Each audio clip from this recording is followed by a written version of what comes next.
Happy Monday, everyone. Our quote this morning is from Tony Robbins, and it says it's your decisions, not your conditions, that determine your destiny.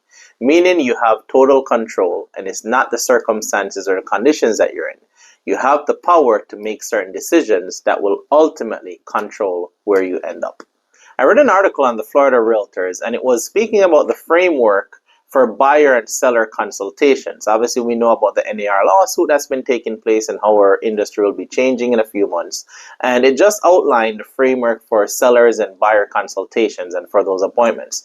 And it spoke about 1, preparation, 2, energy, 3, connection, 4, value, 5, commitment, 6, expectations, and 7, most importantly, persistence.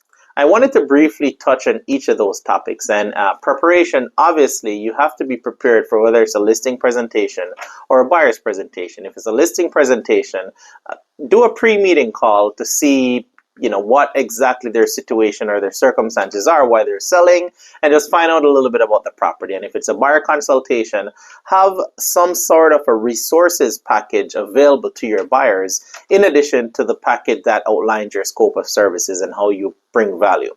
Energy. With energy, you have to read the room. Don't go in there too hype if that's not the energy in the room. Obviously, you want to take control of the conversations and set a tone for the conversations, but do read the room and make sure that you're matching the client's energy. Also, connection. Connection is very important when you're dealing with clients. You want to make sure that they feel that you're connected and they feel as if you're caring about them and you're having an authentic conversation.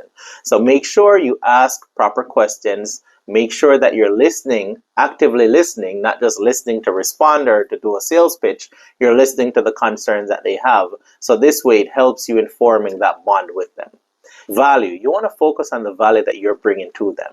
If they're buying a home, okay, what value you're bringing as a buyer's agent is a very big decision, a very big financial step that they're taking in purchasing a home. If they're selling a home, again, this is probably one of the most expensive assets that they have. They're selling it. They have memories in the property. It's an investment. They're looking at a certain return or all of the above. You want to make sure that you're bringing the value to them so that you can let them know how you can navigate this transaction efficiently and as stress-free as possible. Commitment. Don't be afraid to ask for the agreement. After you've given your pitch, listen to everything, make sure that you're able to now take control of that conversation and ask for the commitment.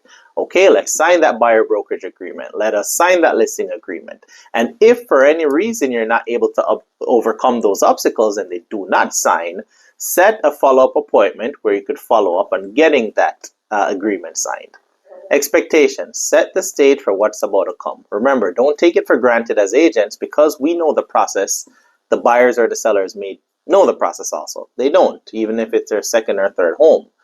Outline the process of what's going to take place so you can set the expectations. And in those expectations, once you set them, you manage the expectations. This way, they're full aware of what the road looks like ahead of them. The next thing is to be persistent. After you've gotten that agreement signed, now it's time to put your money where your mouth is. You got to make sure that you're persistent in doing each detail of what it is that you outlined that you're going to do. So if you need to put the property on the market, you have to make sure that you're doing that within the timelines you set forth. If you're going to be helping this buyer find a property, you got to make sure that you're able to send them properties so they could filter it down and you can get them out there and you can get them into contract. So make sure that you're able to do everything that is as you said that you're going to do, so that at the end of the day, they know that they made the right decision as an agent. Follow up on any commitments you made and just make sure that you do a phenomenal job and you create a raving fan.